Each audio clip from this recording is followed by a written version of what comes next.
l'invité de la matinale. KTO Radio. Philippine de Saint-Pierre, bonjour. Bonjour. Vous êtes la directrice générale de KTO, mais vous êtes aussi accréditée permanente au Vatican depuis de nombreuses années. Vous avez couvert tout le pontificat de François. On revient avec vous ce matin sur la mort du pape. Et peut-être pour commencer, est-ce que cette annonce hier vous a surprise ? Oui et non. Oui pour le jour J hier matin. De fait, on s'y attendait pas. Et puis, il faut dire que pendant des semaines, quand il était à l'hôpital, on a vécu un peu au rythme suspendu d'un bulletin médical à l'autre parce qu'on avait compris que la situation était très grave et ces médecins ne l'ont pas caché. Et puis, depuis sa sortie de l'hôpital, ma foi, on s'habituait un peu. Donc, la vigilance avait un peu baissé. On l'avait vu hier lors de ses dernières apparitions. On en reparlera peut-être. Et donc, pour le jour J, je ne m'y attendais pas. En revanche, on ne peut pas vraiment parler de surprise parce que c'est vrai que la santé du pape s'est dégradée depuis des mois maintenant. Il y a eu cette très longue hospitalisation et depuis sa sortie de l'hôpital, on voyait l'extrême fragilité du pape, sa très grande faiblesse, sa très grande difficulté, ne serait-ce qu'à prononcer quelques mots.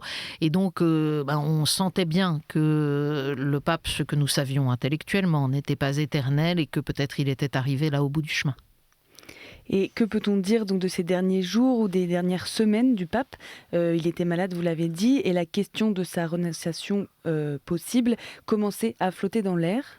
Oui, justement, parce que c'est une petite musique qu'on entendait un peu en disant mais au fond, si le pape ne peut plus parler, est-ce que vraiment il doit rester en fonction ? Est-ce que ce serait pas mieux qu'il renonce à sa charge ?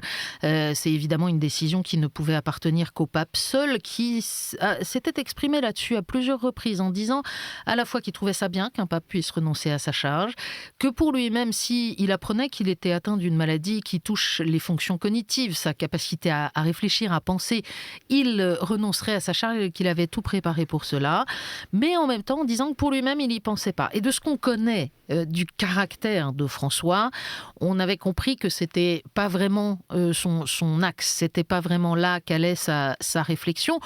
On ne sait pas, évidemment, ce que lui ont dit les médecins quand il est sorti de l'hôpital. Est-ce qu'ils lui ont dit, écoutez, vous allez peut-être vous remettre ? Est-ce qu'ils lui ont dit, écoutez, quoi qu'il arrive, ça durera peut-être quelques semaines ou quelques mois, mais c'est la fin du chemin.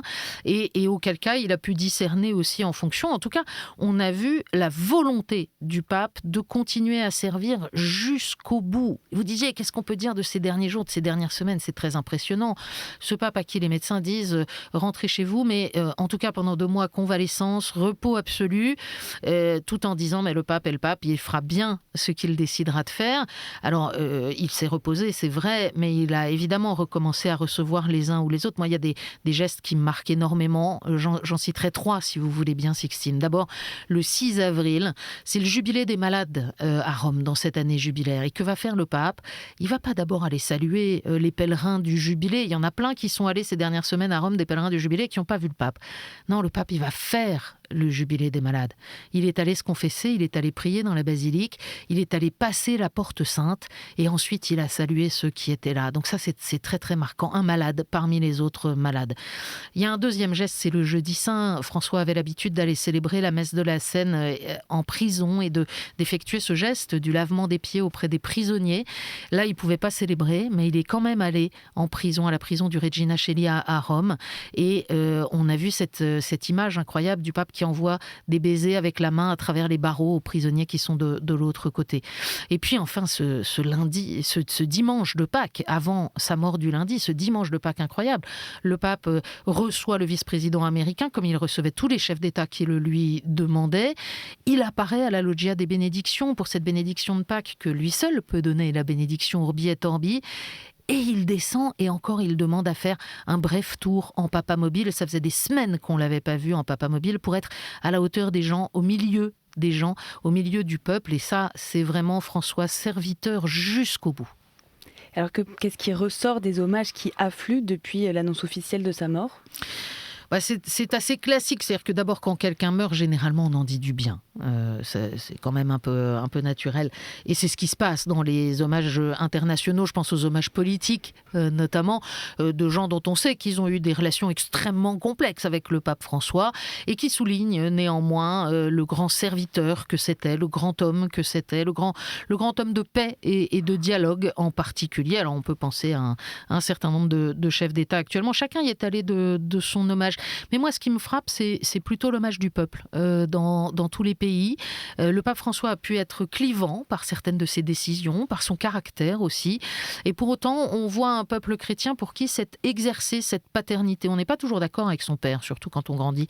Et pour autant, voilà, il y a ce lien qui est d'ordre familial, ce lien de paternité spirituelle que le pape a exercé pleinement et qui fait que beaucoup dans le monde aujourd'hui sont tristes. Même si, en soi, c'est pas triste. C'est pas triste un monsieur de 88 ans qui a pas d'enfant, pas de famille et qui est rappelé à Dieu. C'est pas triste qu'un pape retourne à la maison du Père. C'est pas triste qu'il meure juste après avoir annoncé la résurrection du Seigneur. Donc, c'est pas complètement triste, mais c'est la tristesse de l'arrachement. Est-ce que ce pape aura marqué l'histoire par son style, par ses actions ? Est-ce qu'on peut parler d'une génération François ? Il y a un style François qui est même un style de rupture. Il a analysé comme personne d'autre le pontificat de Benoît XVI, puisqu'on rappelle que certains voulaient l'élire en 2005 et qu'il leur a dit « Oulala, ne faites pas ça, arrêtez tout de suite, moi je vote pour le cardinal Ratzinger ». Donc sans doute quand même, humainement, il a regardé ce pontificat de Benoît XVI avec des yeux un peu particuliers. Et il a vu combien la question aujourd'hui de la communication, mais pas de la communication au sens du marketing, mais au sens de la force de l'image, jouait un rôle essentiel. Et François, mieux que personne, a su délivrer un enseignement en jouant avec les images. Cette manière de voyager dans des toutes petites voitures, cette manière de porter lui-même son cartable, de vouloir vivre au fond le plus possible une vie ordinaire et de traiter exactement de la même manière le sans-abri qui se repose sous les colonnades de la place Saint-Pierre et le chef d'un État puissant du monde. Il y a eu un style François. Il s'est voulu très proche, très familier, très direct aussi dans son langage, au point parfois qu'on lui a reproché de ne pas être suffisamment diplomate, notamment dans les situations de conflit où il refusait absolument de prendre parti et dénonçait les crimes des uns comme des autres en appelant à se mettre autour d'une table pour négocier la paix. On pense évidemment au conflit israélo-palestinien, à la guerre en Ukraine, etc. etc. Donc oui, il y a un style François. Maintenant, est-ce qu'il y a une génération François ? Écoutez, je ne sais pas, parce que ça, c'est des choses qu'on découvre après. Ce qu'on peut dire, c'est que François, précisément par cette manière de parler, mais aussi par le contenu de son enseignement, a rejoint les jeunes générations, la fameuse Gen Z, la génération Z. Pourquoi ? Parce qu'il y a une aspiration à la cohérence, en tout cas dans de nombreux endroits de la planète. La cohérence entre ce qu'on vit et ce qu'on professe, la cohérence entre nos idées et le travail qu'on fait, par exemple, et son impact sur la planète. Et François a publié ce texte, Laudato Si, en 2015, donc il y a juste 10 ans, qui montre que tout est lié. La manière dont on traite les humains et la manière dont on traite la création et la manière dont on traite tout ce qu'il y a autour de nous, au fond, eh bien, c'est lié. Et évidemment, pour nous appeler à le faire en respectant la dignité de chacun, en préservant la maison commune. Mais je crois qu'il a su, en tout cas, rejoindre cette génération par cet appel très intransigeant à la cohérence. Le pape est donc mort dans son appartement de la maison Sainte-Marthe où il résidait. Hier soir, le corps a été mis en bière. Que va-t-il se passer maintenant ? Eh bien maintenant, ce sont les congrégations générales, c'est-à-dire les réunions des cardinaux. Ils gèrent les affaires courantes. La première d'entre elles se tient ce matin. Les cardinaux présents à Rome, donc essentiellement ceux de la Curie, vont se réunir notamment pour décider de la date des funérailles du pape. Et puis ensuite, au fur et à mesure que les cardinaux du monde entier vont affluer à Rome, eh bien ces congrégations générales vont prendre un autre tour et ils vont commencer à réfléchir ensemble à ce qu'il convient de faire pour l'Église aujourd'hui et demain. Le pape ne sera pas enterré à Saint-Pierre de Rome comme ses prédécesseurs. Justement, donc, où est-ce qu'il sera enterré ? Alors, c'est une particularité. De fait, on ne sait pas encore si la messe de funérailles sera célébrée à Saint-Pierre. Ce serait logique, étant donné l'affluence, mais aussi la complexité, car il est probable qu'un grand nombre de chefs d'État y participent, et ça suppose, vous l'imaginez, des dispositifs particuliers.